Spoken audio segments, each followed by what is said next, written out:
Hello, welcome to Createful Art. Today we're going to relax as we paint this scene that's from the mountains with this lake and the sun reflecting off of the lake.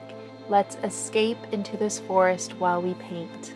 If you want to be notified whenever I make a new video so you don't miss out, hit that subscribe button and the bell next to it. Let's begin by mixing the colors. To make this painting, we're going to be using this lovely autumn color palette. All you need are 5 basic colors. You want your primary colors yellow, magenta, and cyan blue. And then you're going to need black and a white. These colors make up all of the colors that you see on this palette. So now I'm going to show you how to quickly mix these colors. Starting with the dark blue. All you need to do to mix this color is grab your primary blue and mix it with your black. Keep adding black until your color is dark enough. We're going to mix this lovely earthy green. To mix that color, you're going to want to add yellow with your blue, and mixing these will make a bright green. To dull the color down, I'm going to add some black to it, and it'll also darken the green. To make the color more earthy, I add just a little bit of my magenta in there. I adjust those colors until they match what I am looking for. The next beautiful green color you mix with your yellow and your blue again. This time you're going to add white to lighten and dull the color. Also add some magenta to dull that color down and make it more earthy. Gray the color down with just a little bit of black. Adjust the amount of those colors until you've reached the right color. And they don't have to be a perfect match to get a great look in this painting. The next color is a combination of mostly white, a little blue, and a little bit of black, and a very small amount of magenta. Adjust those colors until you reach the color you are matching. The next color is this beautiful mauve color. This is a mix of the magenta, the white, some yellow to warm that color up, a little black to dull the color. Adjust those colors until you're really close to the right color. And then to make it just a little bit more purple, add a tiny bit of blue, and that will get you there. The next soft peach color starts with yellow. Add magenta, white to lighten the color, and adjust those colors until they are close to the peach color. This bright orange color is made with yellow and magenta, and just adjust those 2 colors until they match the bright orange. This last copper light color is made with magenta and yellow as well, but this time we're going to add black to darken that color and dull it down. Adjust those colors until you have reached the color that you would like. If you find that your color isn't dull enough, just add a little tiny bit of blue to it. I like to mix up plenty of these colors, and then I have them in my Stay Wet palette, so they'll stay wet for the entire month, and then I'll use these colors in all the tutorials for the month. All the products that I'm using in this tutorial are listed and linked below in the description. We are all set, so let's relax and start painting. We're going to start by painting the sky with that lightest blue-gray color. And we're going to fill in our whole entire canvas because the sky is going to reflect on the water with that color. I'm going to do something fun to add a bit of texture. I'm going to take my palette knife and get a whole bunch of paint on there and just start scraping that on, creating some fun texture. Now we're going to paint the sun and its reflection about an inch or a little over an inch below and above the top of the canvas, but centered. I'm grabbing my round brush and my lightest peach color, and I'm creating a circle going in a round motion to create the size of the circle that I want. Then I just fill it in, and I kept my finger where that other one is going to be, and this is the reflection of the sun on the water. And I may need to adjust the position of the sun later on, but it's easy to just go right over it. So I'm just going to add it now and then see if I need to adjust it later. Now I'm going to paint a mountain underneath the sun, and I have my flat brush here in the dark blue. I'm going to start over on the left side and use the edge of my brush to create a hill, and it's going to go towards the sun and then dip down right underneath the sun, and then it's going to go down and come back up and then create another hill on the right side. Now all I have to do is fill in that mountain with my blue. This is a great time to be creative with the color and add more dark in some areas and make other areas more light. Let's just relax as we bring this color down and do that. You can also soften your mountains by using the sky color in them. Now to create the reflection of the mountain, I'm just going to be using the green and some white. Starting from the left, I'm going to create the same shape that I did on the top, but this time in the opposite direction. This is called symmetry.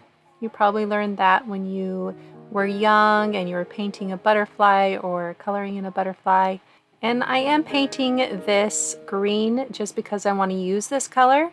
So you can actually be creative and paint this whatever color you wish, or the same blue if you would like. Where the two colors meet, I'm going to do a little bit of blending, and I want to make sure that there's a nice horizontal line right there between them. The next thing we're going to paint is the land in the distance. I have my flat brush and I'm going to start with my pink, and I'm going to create a hill. This is the reflection of the hill right along the horizon line, or that line between the two mountains. I also get to decide what colors I want these hills. And so I'm going to start with my pink, and I'm moving along the horizon line, and I'm going to just create this really flat but also has just some little bit of hills land right between the mountain and the reflection. And I'm just going to use my pink here and create some ridges and play with the shape here. Just like the mountain behind it, it needs to be symmetrical. So the land's reflection needs to follow the shape of what it is above it. So I'm just going to work on my lines a little bit here so that they will match and be symmetrical from this horizon line. Now I'm going to grab my burnt color, my copper color, and this is what I've decided to create the hill or the land in front of the pink. So I'm just going to work along the horizon line and just make this thin line just above it. So now I've decided to put the orange as the reflection of that tiny little piece of land. That's the burnt color. And this is just to add some variety, make it fun, and I'll make it a little bit brighter. I'm just following the symmetry of that other piece of land. So I'm going to make it the opposite, going from that horizon line. So now we're going to paint the beach along this lake. I'm just grabbing my tan or my peach color here, and notice how I made a line about an inch or over an inch from the right side and then had it slant down to the bottom about an inch away from the other side. Now with the orange, I'm going to create another layer just right up next to that slanted line. So now I have the copper color, and I want to just fill in this corner.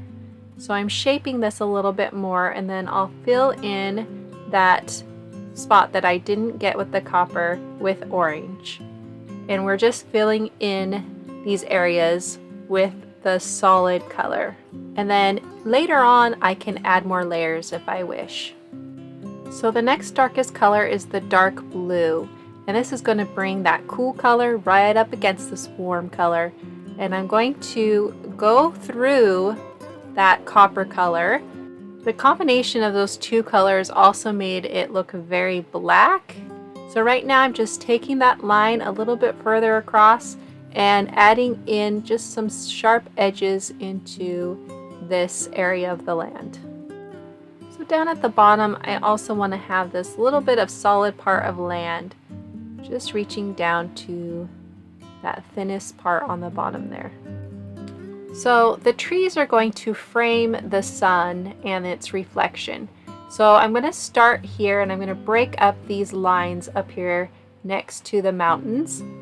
And I'm going to start with my flat brush. I'm just creating with the blue a line. And notice how that line doesn't have to be solid or perfect in any way. And I reach it down to the bottom. The bottom can be a little thicker than the top to show that it's the trunk of a tree. Now I'm grabbing my round brush. It's the size of 6, I think, in the set. And now I'm going to use that point of that round brush to create some very pointy, wiggly blob lines. This is a bush. And notice how bushes, you can see the leaves when it's silhouetted, and this is silhouetted. You can see just parts of the leaves and they're kind of random shaped. And then it just becomes a solid black mass as it gets fuller. Okay, so that's what I'm creating here. So now I'm going to start with my tree at the very point. And this tree is going to have the branches going up. So like a V shape. And there's different types of trees. This is the tree that I want to paint. It's a tree that has the branches going up instead of down. So I'm creating these lines, and then I'm making sure that I have a lot of variety in my brush stroke. I don't want this to look perfect at all. I'm copying nature and nature's imperfections. So I'm just going to blob and be playful and try to make every branch a little bit different than the branch next to it, or all the branches a little bit different. So notice how I'm starting to get larger with my branches. They're starting to come out further. So it's a little bit of a triangle shape here, but there's spaces in between each branch. And I can skip and make it so that there's a different distance between each branch as well, and that creates some variety. For this type of tree, it's common for the lower branches to not have any needles. So we've got the needles at the top, and then they just kind of disappear as we get lower. So I'm just going to create some thin lines. And again, I'm making some irregular shaped V's, and I'm really just kind of scribbling. I'm making sure that I'm not being a perfectionist right now. And it's easy to get caught up in perfection, and that may be a different look for you. There's no right or wrong way to paint. Our brush strokes are all going to be different. But if you're trying to get this look, then the key here is to let go of perfection and just be very random. And it's kind of fun to be random, honestly. But that's my personality. I kind of like to bring in my randomness every once in a while. These lower branches, I'm trying to not create a V shape. So I'm going to have them come out at different places on the trunk. And then just every once in a while, I'll put in a tiny little bit of dots or blobs on the ends to show that there are some needles, but not a lot down here. So right now I'm going to create this small little tree. I want to make sure I get this in, just that tiny little point at the top, and then lots of little tiny blobs going out further, further, further till I reach the bottom. So to frame it in, we want to add another tree, and we'll put this on the right side. So we're going to add some dark on this right side, and notice how I just made the line at the top using my round brush again here to create small lines or dots. Okay, so I'm dragging my brush. I can create branches. I can create the blobs to make it look like there's pine needles on this tree. And I can create the trunk by just pulling down on my brush and making a line. So areas of the tree will be more filled in than others. So I can just push on my brush when I want it to be more filled in, and then just be very light with my brush when I don't want it to be filled in a lot.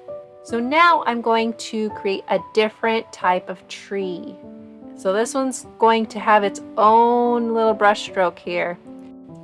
I'm still going to do a scribbly part, but I'm going to make some organic shapes here, some other organic type of shapes. So I'm moving the brush and then making it full right there in the center this time of this branch. And then I'm going to make a big gap between that and the next branch and do the same thing. I'm using the edge of my brush to fill in the area and then just pushing out to make some little lines away from that filled in area. Then I'm going to go down again and do that on the right side of this tree. So see how this is a completely different look? And it's just fun to play around and to paint all different kinds of trees. You're welcome to paint any type of tree you want to paint. Be creative. This is also a great time to fix anything that you wish, maybe add a couple layers if you feel like it needs it, and to put in your personal preferences. So to complete this framing of the center of this painting, I just want to add a little bit more black on the right side. Too, I noticed that my sun reflection is just a little off. That's what's great about acrylics, is that you can paint over anything. So change what you want and finish up your painting. It was so relaxing to paint with you today. Thank you very much for joining me. We're going to be exploring more with style. So if you didn't like this style, at least now you know, but if you loved it, now you know that too. There is definitely not one right way to paint, and I want you to see that, and I want to expand your options as an artist. That's why members can enjoy weekly art lessons, and also it helps them to become a better artist. So if you're interested in signing up, there's a link right there, and there's more videos you can watch. Happy learning and take care.